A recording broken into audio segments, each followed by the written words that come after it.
Prazer enorme, mais uma vez, estar com vocês para comentar, ousando, a decisão de ontem do Supremo Tribunal Federal. A Justiça padece de um problema grave. E isso sempre constatei ao longo desses quase 20 anos. Não se preocupa, como deveria, com a questão da segurança jurídica, com a coerência, com o respeito intransigente, com os valores objetivos previstos na Carta Magna e nas leis reputadas constitucional.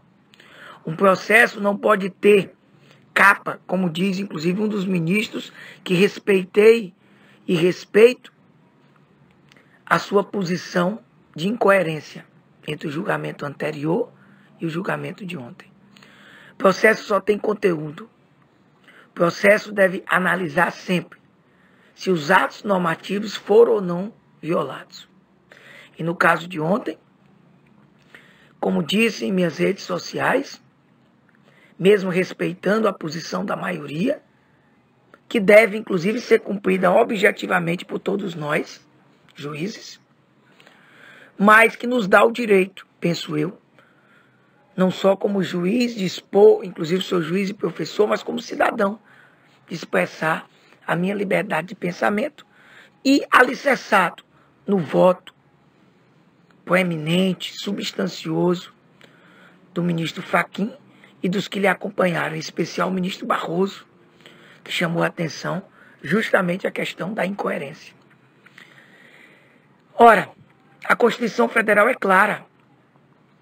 E quando ela assim o enuncia, deve ser interpretado de forma restrita, de que a decisão do Supremo Tribunal Federal, ela só é submetida à casa respectiva em caso de prisão, medida cautelar mais intensa, mais restritiva, medida que verdadeiramente, antes da sentença condenatória, saindo da ótica da própria presunção de não culpabilidade, essa cautelar mais intensa, sim, depende da autorização da casa.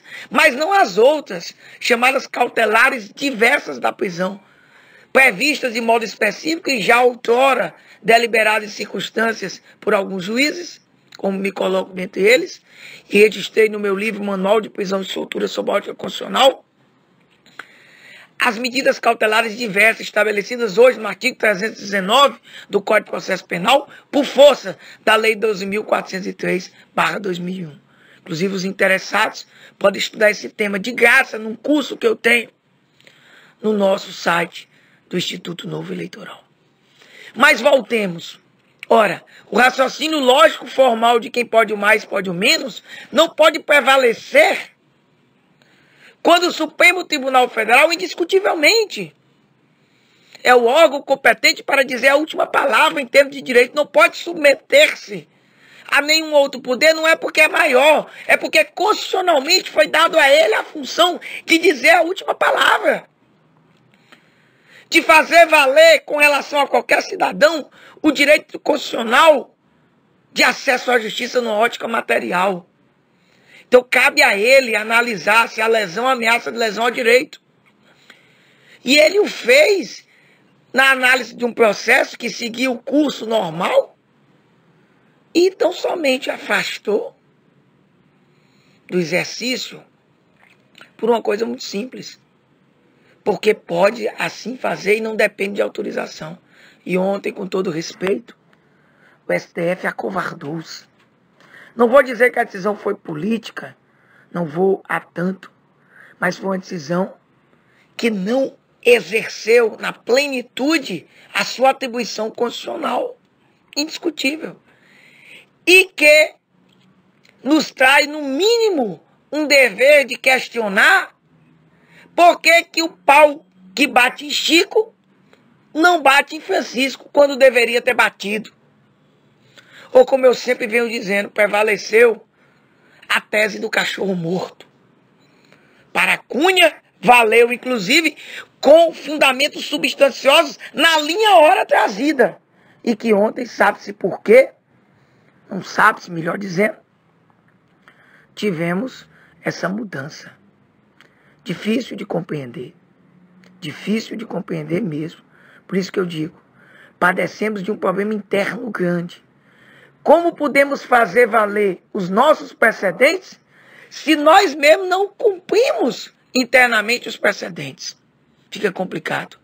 Abriu-se aí uma porta, ou talvez um portão, como eu disse outrora, um portão de Grayskull, para todos os indiciados, acusados na Lava Jato, que detém atualmente a força do mandato e a sua imunidade parlamentar, que não é absoluta, e que ontem praticamente foi dito isso, para que a gente não tenha o cumprimento da Constituição e que eles mesmos fazem as leis, descumprem as leis e agora, né, no que tange às medidas cautelares, eles mesmos analisam e se absolvem por enquanto, claro, respeitado a palavra final de satisfação jurídica. Respeito a posição do Supremo. Cumprirei, evidentemente, na qualidade de juiz, se porventura chegar algum caso à nossa mão.